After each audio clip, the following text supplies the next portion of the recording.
Grand corps sans âme. Il y avait une forêt. Elle était sombre et redoutable. Elle séparait deux châteaux. Dans l'un se trouvaient 7 princesses, dans l'autre étaient autant de princes. Et ces 14 jeunes gens s'étaient promis les uns aux autres. Pour célébrer leurs fiançailles, les princes partirent chercher leur promise, mais le roi garda près de lui Petit-Pierre, son dernier-né. Les aînés partirent sans lui. Le temps passa et on ne les vit pas revenir. Petit-Pierre, resté au château, voulut aller à leur recherche. Le roi ne put l'en empêcher et l'enfant partit à son tour. En chemin, près d'une rivière, il vit une étrange bataille. 9 animaux se disputaient le cadavre d'un vieux cheval. C'était une fourmi, un loup, un aigle, un poisson, un bélier, un lion, un ours, un lévrier et un corbeau. Petit-Pierre fit le partage, et ils en furent si contents que chacun lui fit un cadeau. Un bout de patte, une griffe, une écaille, un poil, une dent, une plume et une autre encore. Tous ces objets lui donneraient le pouvoir de prendre leur forme à sa guise. Il pénétra dans la forêt, la traversa d'un bout à l'autre. Il atteignit l'autre château. Les princesses n'étaient plus là. Elles étaient déjà parties avec ses 6 frères aînés et on n'avait pas de nouvelles. Il retourna dans la forêt, chercha pendant des jours, mais il ne put rien découvrir sur ses frères et leurs fiancés. Il ne s'était pas arrêté, il avait faim, il avait froid, il ne savait plus où aller.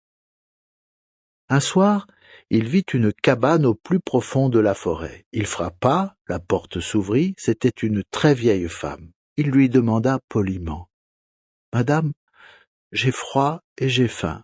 Puis-je me réchauffer un peu ?»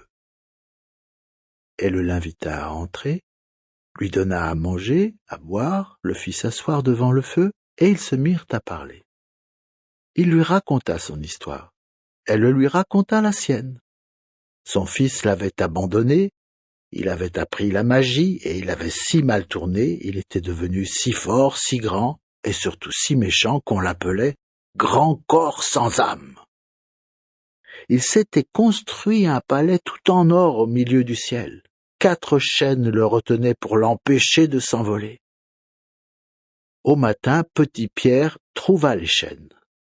Elles aussi étaient en or, mais si fines et si ciselées que rien d'autre qu'une fourmi ne pouvait y grimper dessus. Il prit la patte de fourmi, il l'avait gardée dans sa poche, et fourmi il fut aussitôt.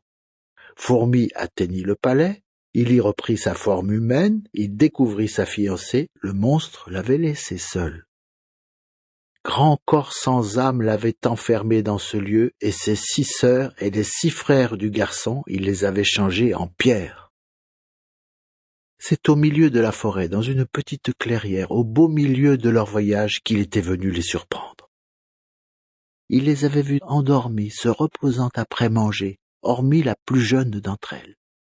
De son anneau, il les avait changées en pierre, les 6 garçons et leurs promises, et celle qui avait tout vu, il l'avait emportée chez lui. Le monstre était bien trop puissant pour que quelqu'un puisse le vaincre. C'était la raison pour laquelle il ne craignait personne au monde. Son âme n'était pas en lui. Elle était dans une colombe qu'il avait cachée dans un lièvre, le lièvre dans un sanglier, celui-ci dans une panthère, la panthère dans un grand coffre, le coffre dans un puits profond, lui-même caché sur une île perdue au milieu de la mer. Son âme était inaccessible et Grand Corps était invincible. Petit-Pierre dit : « Je le vaincrai et puis je vous délivrerai. » Fourmi il était arrivé, alors il redevint fourmi pour descendre jusque sur terre. Loup il pouvait devenir, et c'est en loup qu'il s'en alla de la forêt jusqu'à la mer. Grand aigle il pouvait devenir, et c'est en aigle qu'il vola pour trouver sur la mer immense cette île où se trouvait le puits. Poisson il pouvait devenir, poisson il plongea dans le puits où il trouva le coffre en fer. Bélier il pouvait devenir, c'est en bélier qu'il défonça le coffre en fer qui se brisa. Une panthère s'en échappa, il pouvait devenir lion. Lion, il déchira la panthère. Un sanglier s'en échappa, il pouvait devenir un ours. Ours, il tua le sanglier. Un lièvre alors s'en échappa, il pouvait être lévrier. Lévrier, il tua le lièvre. Il en sortit une colombe, il pouvait devenir corbeau. Corbeau, il tua la colombe.